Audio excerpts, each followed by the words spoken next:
maalin wanaagsan saaxiibayaal sida orantii meel kasta aad dunida ka joogtaan fadlan haddii tahay daawashada kugu horeysa maanta channelka soo booqato subscribe saaro si aad ula socoto shaxaha maalinlaha tan kale fadlan shaxda markay ku soo gaartana daawo inaad daawato halkaas aad isna fahmi aad ka qaadato guud ahaan application wuxuu yahay iyo saadaalaanta kala duwan aan isticmaalno iyo qaababka aan u isticmaalno inta kadib waxaa maanta shaxdani aan iraahday waa shaxdi labaad shaxda listi la soo xulo xaqiiqda waxa ku baxday 3 saac bar 4 saac ku dhawaad oo in laga soo shaqeeyo sida u jeedaan shaxdan waxay ka kooban tahay 38 kooxood halka uu dhisku yahay $771 sida u jeedaan 38 kooxood hadii sidii la rabo loo soo xuli lahaa $100,000 way dhaafi lahayd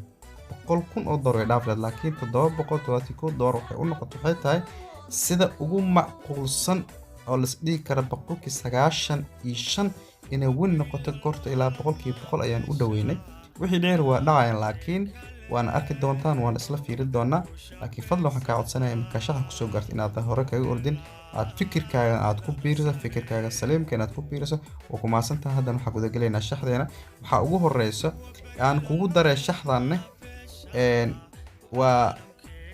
16 from now oo ah 16 bisha ilaa 8 January ay ku eg tahay sidaas awgeynaan u soo xulay inaan meelaha shaxa ama kooxaha ugu macquulsan aan dhigi karo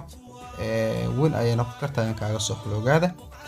marka waxa ugu horeyso Manchester City iyo Tottenham Hotspur Manchester City iyo Tottenham Hotspur oo City oo hadda markii ugu dambeysay laga badshay iyo Tottenham oo ka badisay Manchester United iyo waxa isku baxay Tottenham oo iyada ka badisay Arsenal ee Premier League tani waxaan isticmaalnay waxa la yiraahdo marka ku dhaynaa fahamtida habboon oo aad fiirsato videoga tan waxa handicap hore idin soo baray handicap kan wuxuu sheegayaa Tottenham Hotspur in aan looga badi karin 3 gool oo dhameystir markii lama aha Tottenham inay 3 gool iyo eber looga badi karo hal iyo eber waa laga yaabaa 2 eber suurtagal laakiin 3 eber hana kugu soo xulay marka adiga hadaad aaminsantahay waxaan ku dhahay marka ku dhahay wax daawo hadaad aaminsantahay in Tottenham looga badi karo waxa dhihi kartaa waa looga badinaa dhihi kartaa ama looga badinaayo marka kulli waa kaasa tan labaad waa Liverpool iyo Chelsea oo sidoo kale Liverpool iyo Chelsea marka fiiriso Liverpool inay badi doontahay ayaa laga yaabaa laakiin waxaan double chance ku saaray waa inaan guusha aan u dhaweynaa double chance ay saar oo u jeedaan kooxda saddexaad waa Inter Milano oo Italy Serie A laga ciyaari doono Empoli Inter Milano Empolina power markii la fiirsho isku power man waxa awood badan Inter Milano uu soo xulay inay badi karto sidoo kale Bayern Munich iyo Cologne oo iyagana ah 8 maalin kadib ciyaari doonaan sida u jeed Bayern Munich waa iska taqaana kooxdan koox awood badan waayo horyaalkeedana iyada ugu tan weyn marka iyada badi doonto kooxda afraad waa Arsenal iyo sidoo kale Manchester United Arsenal waxa ku soo double chance waxay tahay Manchester United bilaha dambe kore u soo kacday waa tii City ka badisay iyadoo waliba away ma ahayd mise home ahayd marka inay ka badisay Arsenal marka sanadkan horta koobkan Premier League aniga City taageeran karto idin sheego laakiin qofka libintiisa lama xaqiro sanadkan koobkan Arsenal xagga u dhignay sanadba kooxa xagga loo dhigaa marka waana la fiiriyaa kooxda marka sida ku socoto iyo awoodeeda Arsenal halkaas loo dhigo waxa hadda xasuusataa 2015 Leicester City qaaday sida ku qaadan waad ogeedeen marka haddana horyaalka halkay kaga jirto waad ogtiin sanadkan waa sanadka Arsenal markaas Arsenal iyo Unitedna Arsenal waxa double chance saar waxay tahay xooga sanadka bilahan dambe United aad ay xoogan tahay saasan kugu saaray tan kale waa ka sii socona Manchester City iyo Wolverhampton iyo Manchester City badanayso dhawr gool walaak City badanayso Crystal Palace iyo Newcastle United Crystal Palace iyo Newcastle United awood badan laakiin ida double chance saar inta kaga sii soconeen waxa ka soo karno sidoo kale waxa ku sii xigo Leicester City iyo Brighton iyo Leicester City Brighton awood badan marka double chance saaray kooxdan ku qoranta Cheltenham Town iyo kooxdan kaleeto Plymouth ku qoranta marka Plymouth double chance ayaa noo saaran kooxdan kaleeto iyadana ku sii xigta Stockport County iyadana double chance noo saaran Paris Saint-Germain waxa u xulan badis sidoo kaleeto Torres iyo RC Lensna sida u jeedaan RC Lens awood badan marka aydan waxaan saaray double chance aan saaray waxa kale oo soo haray Villarreal iyo Girona oo iyaga naftirkooda 22 January ciyaar doona Villarreal iyo Girona Villarreal ayaa muuqato kooxahan kala fiirso marka iyadana sidoo kale Villarreal waxaan ku saaray double chance ku saaray waxa kale oo ku soo xigay Sevilla iyo Cadiz Sevilla ayaa awood badan marka Sevilla saanan ku saaray double chance kooxda kale oo jeeda $2.68 saaran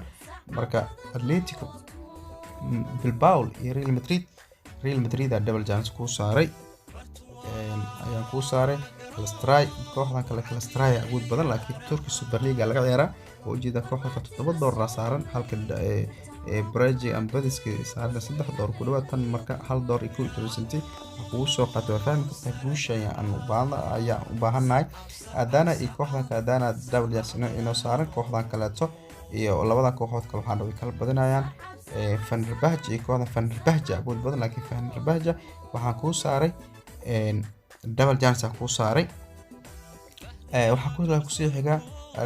macnaha Racing Paul Sport Leipzig iyo Bayern Munich marka Bayern Munich double chance ku saaray laakiin Racing Sport Leipzig xayareysan waa kooxaha German Bundesliga kooxaha ugu adag ku jirtaan Champions League sanadkan waa ku aragteen sida ay la tahay awoodeeda soo bandhigtaa dan kasii soo PSV Eindhoven iyo kooxdan PSV Eindhoven iyo kooxdan u jeedaan PSV Eindhoven $10 saaran in kooxdan kale aan dhahay saaran PSV Eindhoven $1 ilaa 5 senti saaran balse maxaa dhahnay ma taqaanin PSV Eindhoven kaliya individual total hal gool bisa karwa way dhalinaysaa 3 dhuruq bisa saaran way badinaysaa ama iska dhahnaaba way badinaysaa leena tan way badinaysaa kooxdan ka badi kartaa ka badinaysaa PSV Eindhoven kuma aad kooxdan awood badan PSV Eindhoven awood badan marka ka soco Napoli sidoo kaleeto way badinaysaa marka Real Valladolid anaga waxba kama rabno laakiin Atletico Madrid ayaa waxaan ka rabnaa hal gool oo kaliya kasii soco Sporting Club de Portugal sidoo kale hal gool aan ka rabnaa Borussia Dortmund iyo Augsburg waxaan rabnaa inay kala badiyaan Frankfurt sidoo kale waxaan ka rabnaa hal gool Sheffield Wednesday hal gool Sheffield United hal gool kooxdan kale idan hal gool aan ka rabnaa Crystal Palace iyo Manchester United Crystal Palace United double chance inoo saaray Bayer Leverkusen FC Bochum sidoo kale Bayer Leverkusen double chance kooxdan kale ku sii xigto idan double chance Watford sidoo kale double chance Cadiz idan double chance Empoli sidoo kale double chance Genoa iyo kooxdan kale Genoa ayaa waxaa noo saaray double chance kooxda ugu dambeysay idan double chance noo saaran kooxdan kale idan double chance PSV Eindhoven hadda bedeleen marka guud ahaan shaxdeena labaad